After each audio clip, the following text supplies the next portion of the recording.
I never know how to start these videos. Hi, so today I'm going to make a video which is very different from anything else on our channel. So my name is Elle and I am part of Completely Cheadled. My partner Simon and I, we make videos on all different types of subjects, and our idea for Completely Cheadled is that we want this to be a space on the internet where we can put anything that we are passionate about. A huge passion of mine, which I've never spoken about on this channel, is books. I'm a Goodreads user and I love Goodreads. I've been using it for probably about 5 or 6 years now. I love setting myself a yearly challenge, and my challenge this year is to read 52 books, which I'm currently on number 34, I believe, so I'm on track to do it. And I really wanted to get YouTube and books back in collaboration and do some book reviews and talk to you about some things that I've loved. So without further ado, I would like to talk to you about my top books of 2018. Now these aren't necessarily books that were published this year. In fact, I know some of them definitely weren't published this year, but they are books that I've read this year or reread, and they're all books that I've given 5 stars to on Goodreads. I'm going to start with the book that I gave 5 stars to that I read furthest back. So the first book that I'm going to talk to you about is called Eleanor, Oliphant is Completely Fine, and it's by Gail Honeyman. Honeyman? Not sure. It's the book that everyone seems to be reading, like whenever you go on holiday, everyone seems to be reading it in departure lounges, or it's on all the shelves, it's in all the supermarkets, everyone seems to be talking about it. I loved this book and I really loved the character of Eleanor. I really cared about her as a character and I really cared about her story. I read this book in 3 sittings and I read about 100 pages at each time, and I found that it was one of those books that I didn't read it in one go, I didn't just consume it, but when I did read it I didn't want to stop. It deals with some very sad issues, but it's also quite a heartwarming, quite an uplifting book, so I would definitely recommend that one.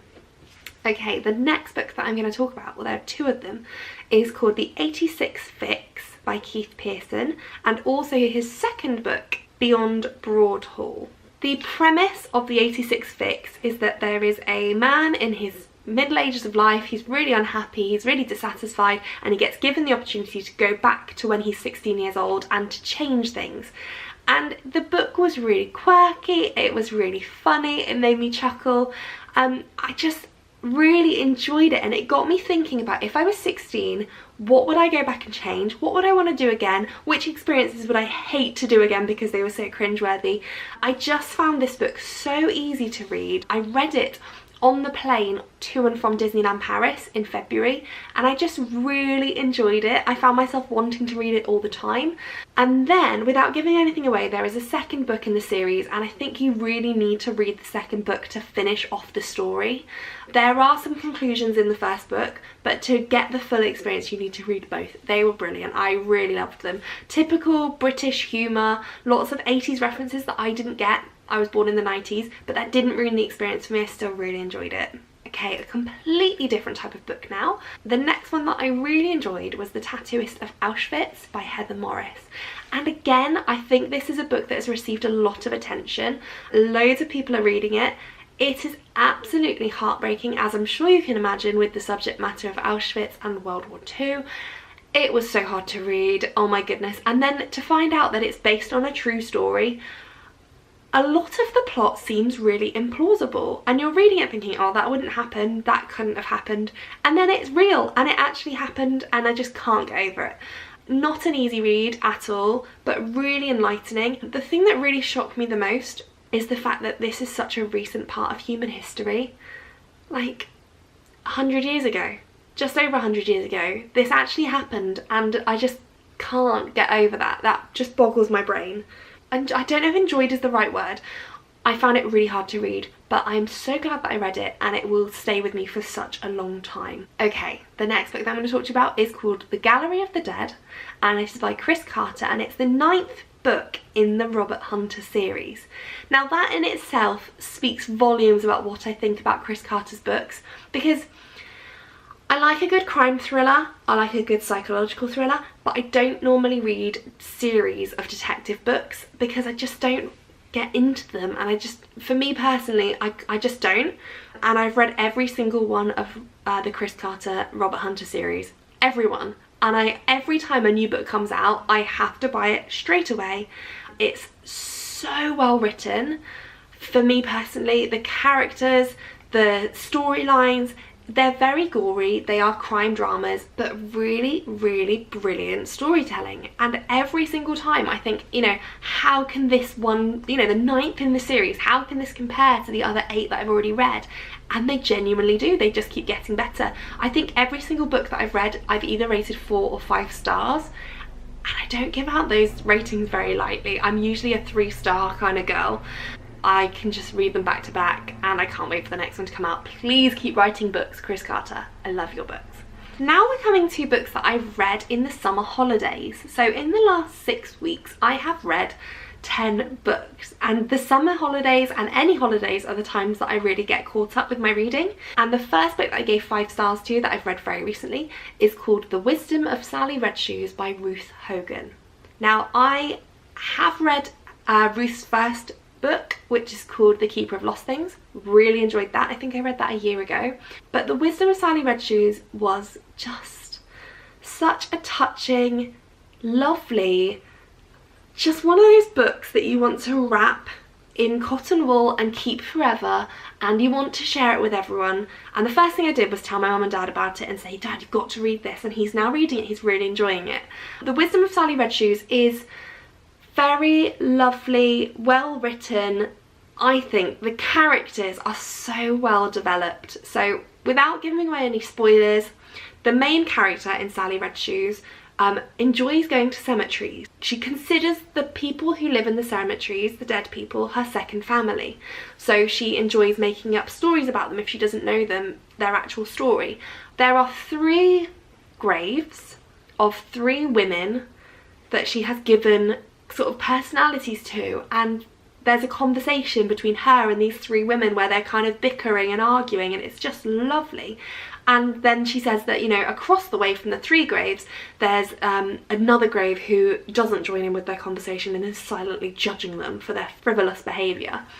That probably sounds absolutely mad, but I really urge you to go and read it. The characters are lovely. I feel like Ruth Hogan has such a talent for writing characters and such a talent for naming the characters.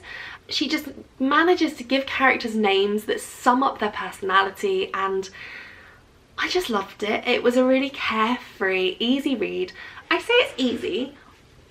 It's quite confusing because there are 2 storylines and it's not very clear how they interact and how they are woven together until the end. But sometimes when I'm reading a book and it's quite confusing, I just can't be doing with it. But actually this book, even when it was confusing, I still felt invested. I still liked the characters. I really enjoyed it. Okay, the next book, I have to be careful not to go on about for too long because it's in my top 3 books of all time ever. Everything I Know About Love by Dolly Alderton. Oh my goodness, I listened to this as an audiobook and my Goodreads review is quite long. I shared it on Instagram, Facebook, everywhere because I cared about this book so much. I loved it. It's kind of an autobiographical review of Dolly's life, love, relationships, friendships, from being a teenager all the way up to being in her late 20s. I feel like Dolly is now my best friend, and I feel like reading this book, or I should say listening to the audiobook, I feel like we were engaging in a conversation, even though it was just me and my iPhone. I'm really sad that I don't know Dolly in real life because I just got this book on so many levels. I found it really funny. From being a teenager and living out your life on the internet, on AOL and MSN Messenger, that was me, to then being, you know, at university and all the friendships and romances and love that she met there. And I just loved it. I genuinely cried at this book. I just cried and I couldn't help it. And I cried because of happy tears, I cried because of sad tears. I just really enjoyed it, and I would recommend this book. I'd recommend this book to any woman. But I would probably say if you're in your 20s particularly, you're likely to relate to it on some level and you have to give it a go. It was so good. And if you want to know more about my thoughts on any of these books, if you go to my Goodreads, there is a full review on each and every book, so you can find out more specifically. Okay, we're coming to the penultimate book on my list, and that is All My Friends Are Superheroes by Andrew Kaufman. I've read this book 3 times now, and each time I've read it, it's only taken me a couple of hours because it's a short story, and I love it every single time, even more than I loved it before. So again, I'm going to use the word quirky, which I seem to really like quirky books. That's what I'm getting from this video. Okay, so the premise is that there's a main character and all of his friends are superheroes. And where they come from, it's not abnormal to be a superhero. Everyone's a superhero, everyone has a power. So you have, for example, his ex-girlfriend is called the Perfectionist. I can relate to a lot of those traits. So there's a girl called Someday, and she believes that someday everything will be right. Someday everything will happen. She starts off at a regular height, and every time she says someday I'll be happy, she shrinks a bit. Someday I'll go to the gym, she shrinks a bit. Someday, etc. You get the idea, until she completely disappears. We also have Copycat, who has the ability to mimic anybody's personal style even better than they can do it themselves. We have Brutally Honest, who tells people the truth. It sounds bonkers, but I really would recommend it. I have a copy and I've even highlighted it, which I never do, but I just love it so much. My final book is one that I haven't finished reading. Is that a sin? I'm still reading this, and I only started it today. The Subtle Art of Not Giving a Fuck. I feel really rude swearing. By Mark Manson. Now, I only started reading this today. I'm only 40 pages in, so I can tell you'll be saying, how can you say that this is one of your top books when you haven't even read it? I'm 40 pages in, and it's just really relatable on so many levels. I've made notes in my phone. In 40 pages, I've made 10 notes in my phone of things that I've really kind of related to, or things that I thought, oh, that's really, you know, that really explains why I feel that way. I'll give you an example of one of those notes. A fixation on happiness leads to never-ending pursuits of something else. A new house, new job, new child, pay rise, holiday.